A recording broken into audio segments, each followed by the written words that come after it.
ito yung naka-on na ilaw and off ko yung ilaw ito. Yes guys, ito naman yung naka-off niyang ilaw. Sobrang dilim dito. Guys, namomroblema ba kayo dahil sobrang dilim ng inyong ilaw? Guys, may ire-recommend ako sa inyo na sobrang lakas ng liwanag nito at malaki yung nasasakop niyang area sa sobrang liwanag niya. So ito guys, ire-recommend ako sa inyo yung LED tube light na ginagamit din namin sa aming tindahan. Ito yun guys. Sobrang lakas ng liwanag niya at talagang kita lahat ng item na paninda namin sa aming tindahan ng ginagamit namin ito. So guys, ipapakita ko sa inyo yung different ng may ilaw, naka-on siya and yung naka-off siya.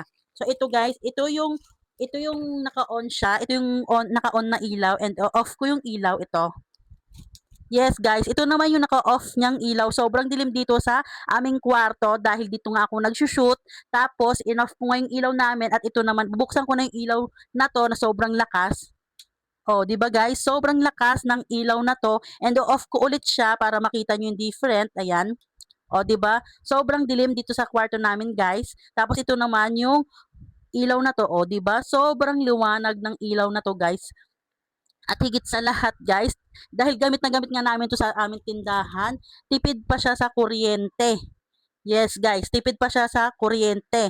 Tapos kitang-kita pa yung mga paninda nyo dito. So, pwede rin ito sa inyong kitchen, sa inyong garage, sa inyong kwarto, or diyan sa loob ng bahay nyo, pwedeng-pwede siya. Tapos, maliwanag rin siya sa tindahan dahil ito nga yung gamit namin, kitang-kita yung buong product ng aming paninda.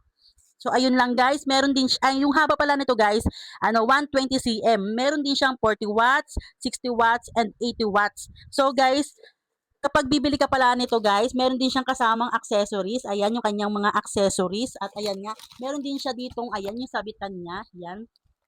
Na pwede nyo isabit sa inyong, sa inyong, sa taas ng tindahan nyo. So ayan nga, naka-plastic pa siya. Yan, o, diba? Guys, ganyan kalakas yung ilaw na yan, sinasabi ko sa inyo.